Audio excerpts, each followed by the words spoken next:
இந்திய அரசியலால உலக கிரிக்கெட் எவ்வாறு பாதிக்கப்படுதுன்னு சொல்லி விஸ்டன் சஞ்சிகை தகவல்களை வெளியிட்டிருக்கிறாங்க. இந்த விஸ்டன் சஞ்சிகை என்று சொல்லப்படுவது ஒவ்வொரு வருஷமும் கிரிக்கெட் பற்றிய ஒரு முழு தொகுப்புடன் வெளியாக ஒரு சஞ்சிகை. இதை கிரிக்கெட் பைபிள்னு சொல்லுவாங்க. இந்த சஞ்சிகையில தான் இந்திய அரசியல் தொடர்பாகவும் அதனால உலக கிரிக்கெட்ல ஏற்படுற பாதிப்புகள் தொடர்பாகவும் பல காரசாரமான விமர்சனங்கள் முன்வைக்கப்பட்டிருக்கின்றன. அதுல குறிப்பிட்ட ஒரு விடயம், உலக கிரிக்கெட் ஆனது ஒரு அமைப்பினுடைய பூரண கட்டுப்பாட்டுக்குள்ள சென்று கொண்டிருக்கின்றது என்ற ஒரு விடயத்தை தெரிவிச்சிருந்தாங்க. அதாவது இந்தியாவினுடைய கட்டுப்பாட்டுக்குள்ள உலக கிரிக்கெட் சென்று கொண்டிருக்கின்றது என்று தெரிவிச்சிருந்தாங்க. அதுல முக்கியமான விஷயம் என்னன்னு சொன்னாங்க, இதற்கு முன்னரும் ஒவ்வொரு காலப்பகுதியிலையும் நிறைய கிரிக்கெட் கட்டுப்பாட்டு சபைகள் அதிகாரத்தில் இருந்திருக்கின்றது. கிரிக்கெட் ஆஸ்திரேலியா இருந்திருக்கிறது, இசிபி இங்கிலாந்து கிரிக்கெட் போர்டு இருந்திருக்கிறது.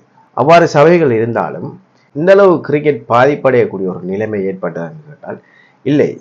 தற்போது இந்தியாவின் கைகளுக்குள் ஐசிசி அகப்பட்டதுக்கு பிறகுதான் கிரிக்கெட்டில் பாரிய அளவான பின்னடைவுகள் ஏற்பட்டிருக்கின்றன. இது இந்தியா கிரிக்கெட்டுக்கு முன்னேற்றமாக தோன்றலாம், ஆனால் உலக கிரிக்கெட்டுக்கு பின்னடைவாகத்தான் இந்த விடயங்கள் காணப்படுகின்றன. நேரடியாகவே பல விடயங்களில் இந்திய அரசியல் கிரிக்கெட்டில் சம்பந்தப்பட்டிருந்தது. கடந்த காலங்களில் நாம் அவதானித்திருப்போம். பாகிஸ்தானுடனான போட்டிகளில் கைகுலுக்க மறுத்தது.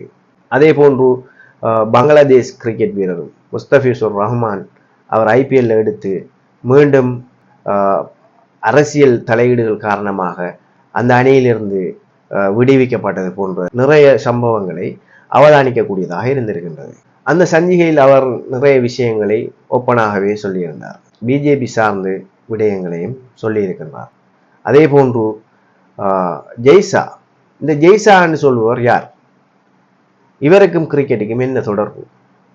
கிரிக்கெட் ஒரு கிலோ எவ்வளோன்னு கேட்கிறாள் தான் இவர். அப்படி இருந்தும் பிசிசிஐ செக்ரட்டரியா இருந்து இப்போ ஐசிசி சேர்மன் இருக்கிறார் இவர். இவர் இந்த இடத்துக்கு வாரத்துக்கு என்ன காரணம்? இவர் இந்திய உள்துறை அமைச்சர் அமித்ஷாவினுடைய புதல்வர். அதை தவிர்த்து வேற எந்த காரணமும் இல்லை இவர் இந்த பதவிக்கு வருவதற்கு. அந்த சஞ்சிகையில் இவ்வாறான விடயங்களை நேரடியாக சுட்டிக்காட்டியிருக்கின்றார். அதே போன்றுதான் இந்திய அரசியலை வைத்து தான் இந்திய கிரிக்கெட்டும் இப்போது சென்று கொண்டிருக்கின்றது. 100% அரசியல் இந்திய கிரிக்கெட்டிலும் இப்போது இருந்து கொண்டுதான் இருக்கின்றது. அது மாத்திரமல்லாமல் பிஜேபியினுடைய அரசியல் தொடர்பாகவும் அது கிரிக்கெட்டில் எவ்வாறு உள்நுழைந்து கிரிக்கெட்டை சீரழித்து கொண்டிருக்கிறது தொடர்பாகவும் இந்த புத்தகத்தில் தெளிவான விடயங்கள் குறிப்பிடப்பட்டிருக்கின்றன. ஒட்டுமொத்தமாக பார்க்கின்ற போது இந்தியாவினுடைய அரசியல் உலக கிரிக்கெட்டை அழித்து கொண்டிருக்கின்றன என்பதுதான் இங்கு முக்கியமான ஒரு விடயம். மற்றொரு வீடியோவில் சந்திப்போம்.